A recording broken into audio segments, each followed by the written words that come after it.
Hey everyone, welcome back. So several months ago, I made a video about Arc Raiders, the upcoming PvE extraction shooter from Embark, the same studio who brought you the Finals, a competitive first-person shooter that's actually doing quite well. Now, at the time, we were able to share our thoughts on the game, but unfortunately, we were actually unable to show you any directly captured footage. Instead, we were provided B-roll from the developer for use in our coverage, which is almost always a shame, because for the most part, any B-roll provided doesn't really do a great job of showcasing the game in action or being played like a typical gamer would. Usually it's a lot of slow walking, taking in the environment, showing off points of interest, stuff like that. Which, I get it, the devs are proud of their work, of what they've made, and I will say they should be of how this game looks in particular, because Arc Raiders is a gorgeous looking game visually, so I'm not too surprised when they want to show it off with canned B-roll. But again, the problem with canned B-roll is you don't really get a good feel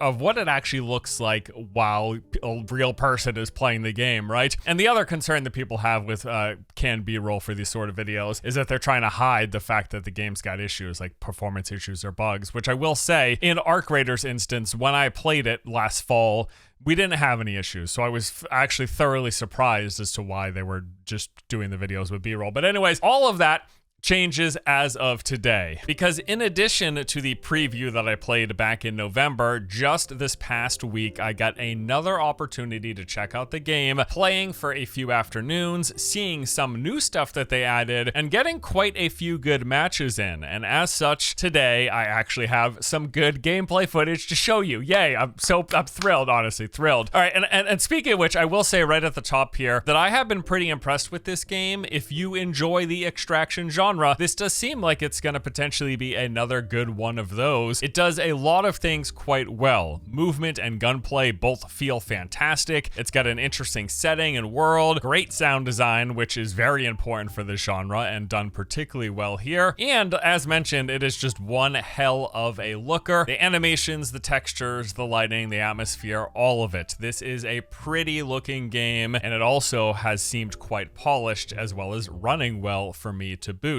Now, if you don't like extraction PvE shooters, none of that stuff will probably matter. But if you do, yes, this is looking like a good one. I'm going to save my tangent about the fact that this changed from a looter shooter when it was initially announced a few years back into an extraction shooter, because I am still a little personally just frustrated.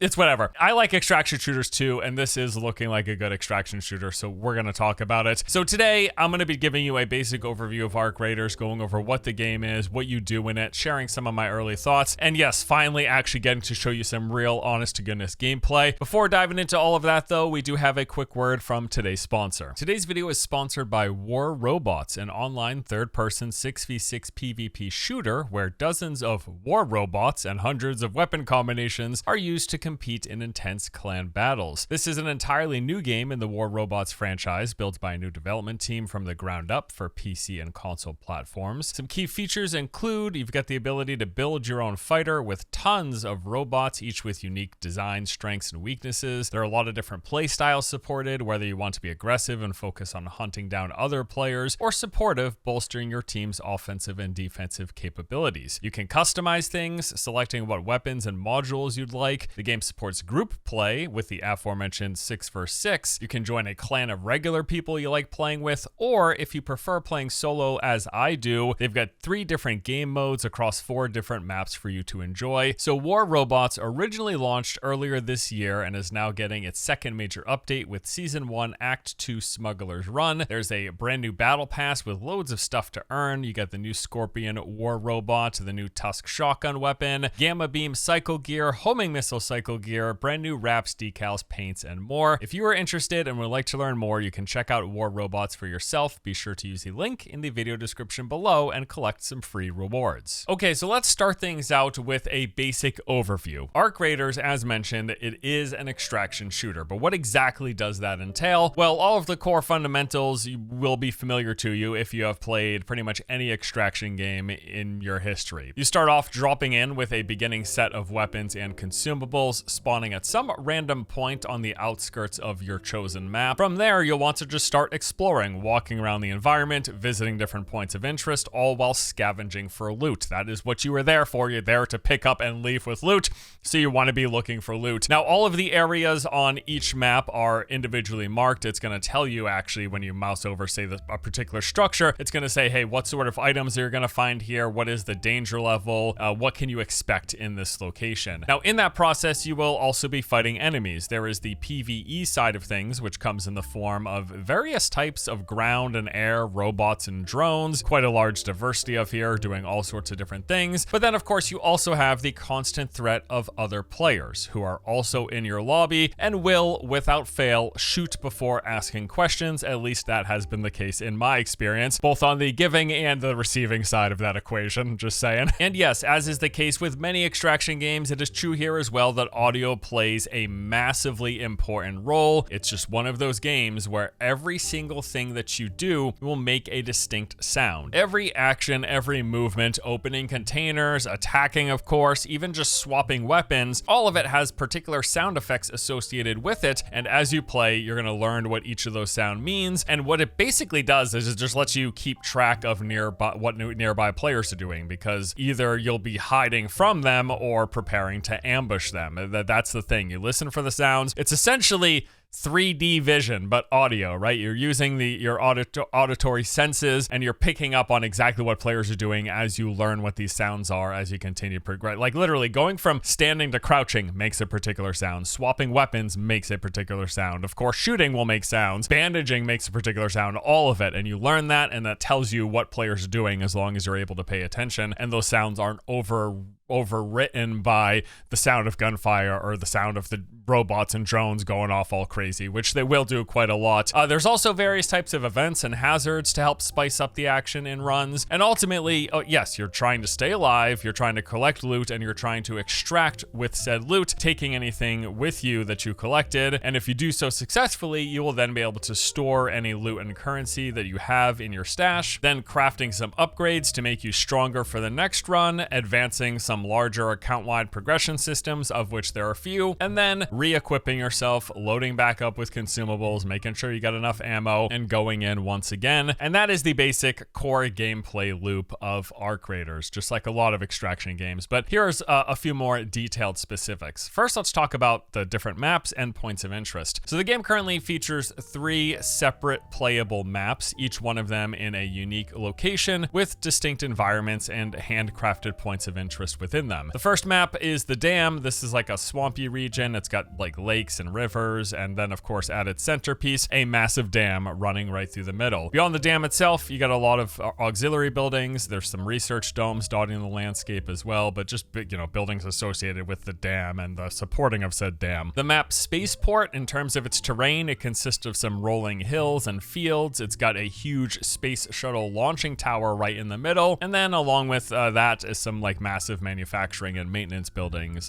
in support of the launching tower. And then finally, there is the buried city. This is an abandoned city in the desert that's been partially buried by sand. Much of it has been buried by sand. It has many of the expected city structures, things like a train station, there's a residential district, you got the library, town hall, and even a hospital. Now, all of the maps, I will say, are fairly decently sized. I think the buried city is the smallest of it, but it's like small and compact with a lot more verticality, and just everything's kind of jam-packed into a tighter square footage. And as mentioned, they're all rather unique from each other. There's lots of big multi-level buildings in every map. They make great use of vertical space across the board, with there being a multitude of ways as well to approach any situation due to that vertical space. Whether you're trying to get an angle on another team, or hide from a massive robot, or just get into and out of a building that you're looking for loot in, there's a lot of agency in terms of moving around these spaces. Many entrances and exits at various levels. The game even has a zip line in it that you can set up wherever you want, which helps play into the moving through this highly vertical environment. Now, beyond the basic terrain as well as random structures, each map, as mentioned, also contains several distinct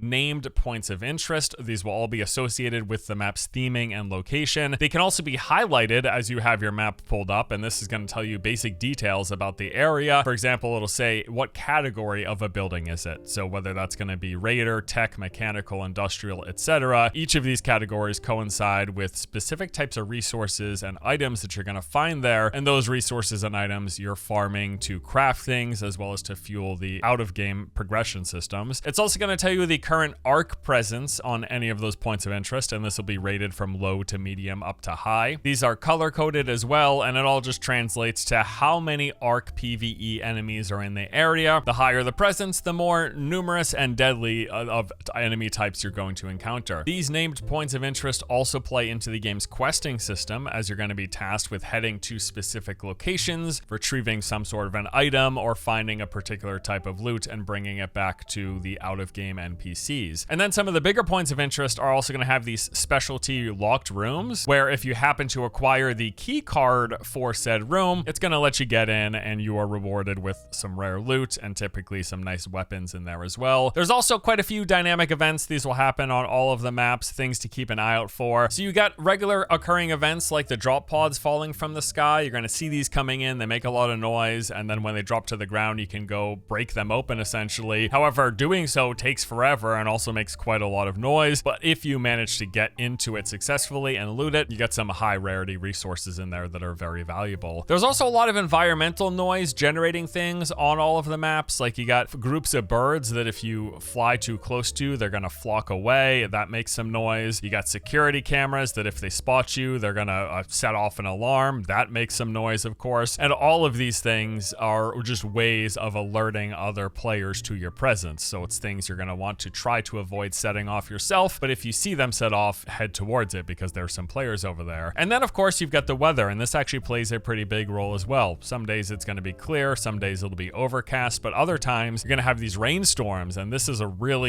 really impacts the gameplay. It goes all the way to like thunderstorm level. There's also day-night cycle in the game, and all of this has pretty drastic implications on visibility along with audio clarity. Like if you're in torrential downpours and a thunderstorm happening, you can't hear anything outside, basically. You're only going to be able to start picking up on audio clues once you get inside.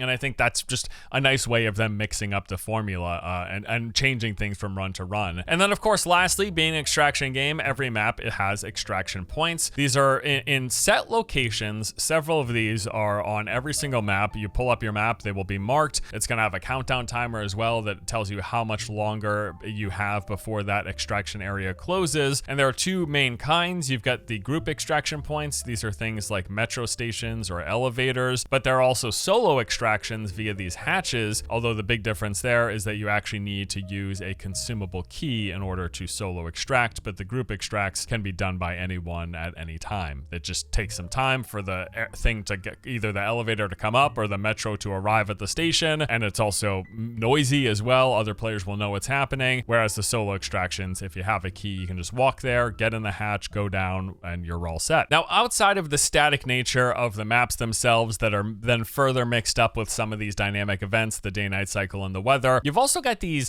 global events that can take place where they will take an existing map and put just a overarching layer of changes onto it. So for one example, they've got these things called night raids where it's literally set in the middle of the night, pretty pitch black, and really changes the atmosphere, makes it harder to see enemies as well that are off in the distance. And then there's also this a global event called the Harvester, where a massive spider robot is protecting a point of interest. And as you would expect, inside that point of interest is some very, very valuable loot. So everyone in the lobby wants to get there. The problem is there's a massive mech spider in the way, and they are very, very, very hard to deal with. So again, just ways to mix it up. And I'm glad they're bringing some of this stuff, which was undoubtedly part of the game when it was a PvE focused looter shooter. It's nice to see them rolling it back into this extraction game because, man, I just so would have loved the looter shooter, but it's Extraction, and I like Extraction too. Okay, let's talk about the enemies. Speaking of the PvE side of things, the PvE enemies in this game are called Ark, and they're definitely one of the highlights here. There's a fairly large variety of different robots and drones. You got tiny spiders that can cling to your face, basically locking you down for a moment. You got these small balls in various different variations. Some of them will roll up to you, open up for a second, and then shoot a stream of flames in your face. There's other ones that spin up and charge at you at high speed, leaving a trail of flames behind them. And then you got the medium-sized mecha spiders. They come with all sorts of different varieties. There are melee ones that will perform lunging attacks. There are ones that basically just have these massive artillery turrets on them, and they just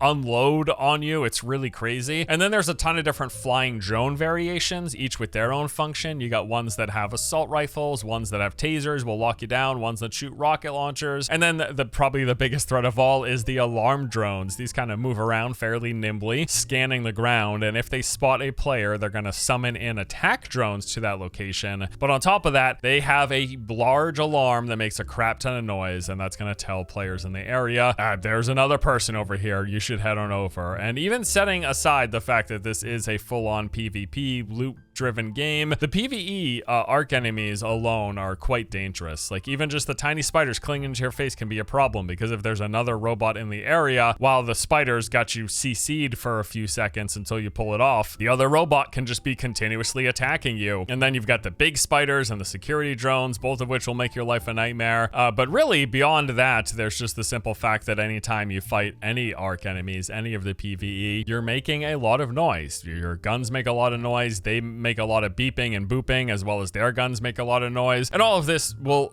alert other players that you are engaged with the PvE. And it gets to the point where basically whenever you have a PvE fight, there is going to be a PvP fight following shortly after. You can count on it. In fact, anytime in all of our time that we've played this game, anytime we have fought any of the Ark bots, the PvE, for more than a handful of seconds, another team would roll up less than a minute later. A fact that, mind you could take advantage of yourself. You could make some noise, dispatch of the PvE enemies, or just hide from them. Use that noise as a lure to get other players to come to that area and then ambush them.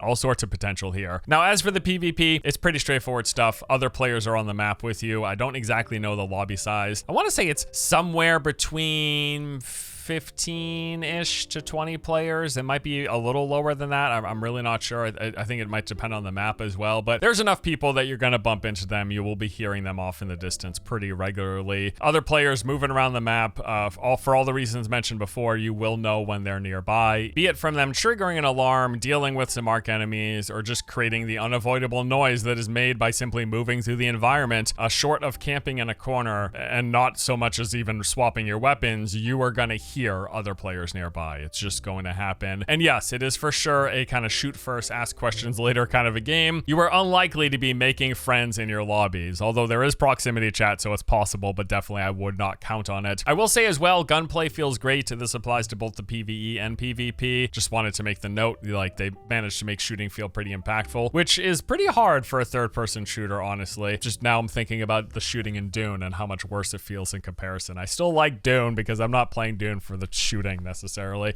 Anyways, there's a down but not out mechanic here, which gives you a chance to be revived if you're playing with other people. If you do die though, it's traditional extraction game hardcore in the sense that you drop absolutely everything with the exception of the 1 or 2 items you've got tucked away in your safe pocket. There's progression systems in the game as well, so between rounds you're going to have access to your inventory, vendors, crafting, and various forms of account progression. There are multiple trader NPCs in the game. These include security, the gun shop, the grenade shop, and the medical bay, and they sell you basically a host of everything that you need, from basic materials, solo hatch keys, ammo, weapons, attachments. You got grenades, binoculars, zip lines, healing stims, armor, other stuff. They also give quests.